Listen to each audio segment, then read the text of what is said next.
Hello everybody, my name is Paul Rojecki. Today I'm going to present our idea on the evaluation of the effects of a handlebar on standing VR locomotion. Currently we collaborate with some great partners in the WIP project and the development of VR tools for digital diagnostics and cognitive rehabilitation. Our team at Fraunhofer HHI is responsible for the interaction technologies here. Today paper and pencil tests are most commonly used in cognitive assessments, including assessments of disorders of spatial abilities such as spatial memory and orientation. These tests have several disadvantages such as low external validity or complex analysis procedures. Therefore, we develop new assessment and training tools in VR to actually perform the tasks in a spatially realistic environment. Here you can see our first tool is spatial memory task. Currently, we develop in VREA a task where patients are asked to efficiently plan and perform shopping in a virtual supermarket. Here, we need a suitable locomotion technique to allow users to traverse a large VR supermarket, even if their real interaction area is limited to approximately 2 meters. To implement a suitable locomotion technique, we need to meet additional requirements. VREA users are not typical VR users. Our locomotion system needs to be easy to use even with impairments, suitable for long VR sessions and hands-free because hands are needed for other tasks. It also has to be easy to set up and safe in a clinical context without VR experts present. Therefore, we need to minimize complexity, preparation time, trip hazards and costs. We still need to be as realistic and natural as possible to allow patients to perceive everything in supermarket as in real life. They should not miss products they search for due to the locomotion technique. Thus, all supernatural techniques or tricks are not suitable. Based on our prior developments and related work on body movements for navigation tasks such as lazy math and its translation for VR headsets, and related work around the walk-in-place technique, we have developed a solution approach with a handlebar mounted to a tripod.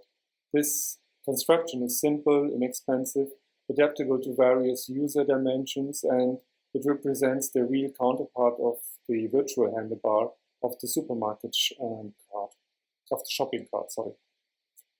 And it supports postural stability. We compare the usage of a bar in 3 conditions.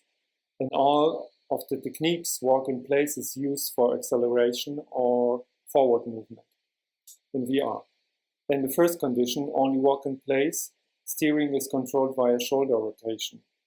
The second condition, bar walk-in place, is exactly the same as the first one, but here we give users a bar as a physical stability support and real-world anchor. In the third condition, walk-in place is also used for movement, and the bar becomes a handlebar because it now has also steering functionality. We mounted one Oculus Rift controller to the handlebar to determine its position and track its rotation. This allows us to map the virtual handlebar to the real handlebar and provide steering functionality.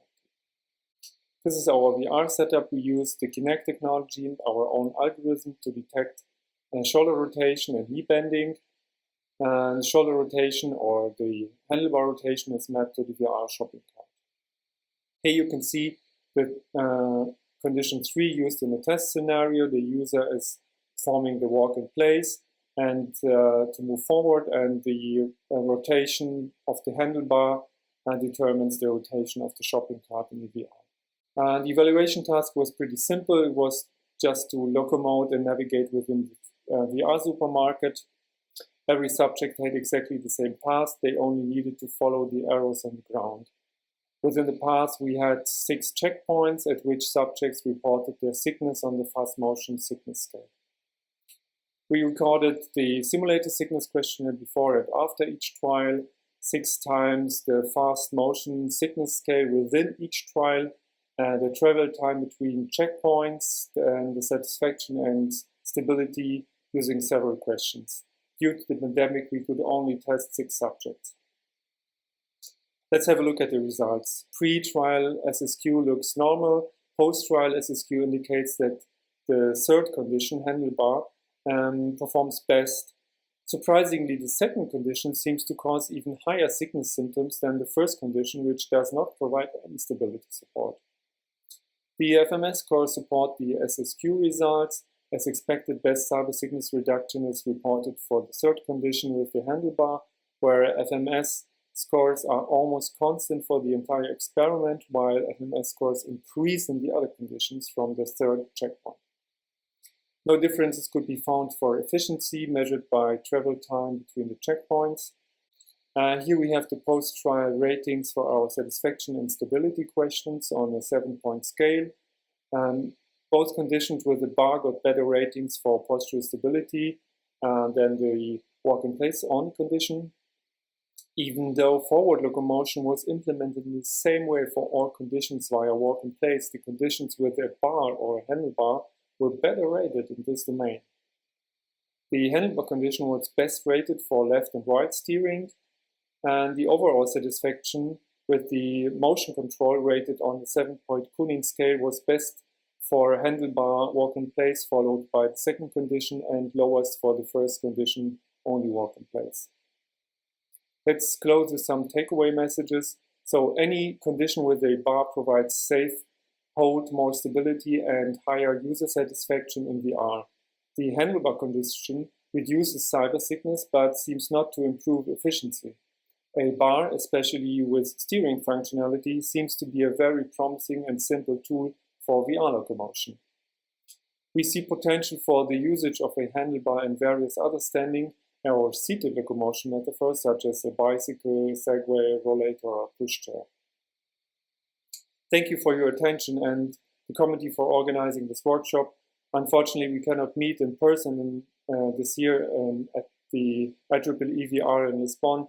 Therefore, I would like to invite you to reach out to me or my co-authors and continue the discussion about this locomotion technique. We are looking forward to your feedback. Thank you.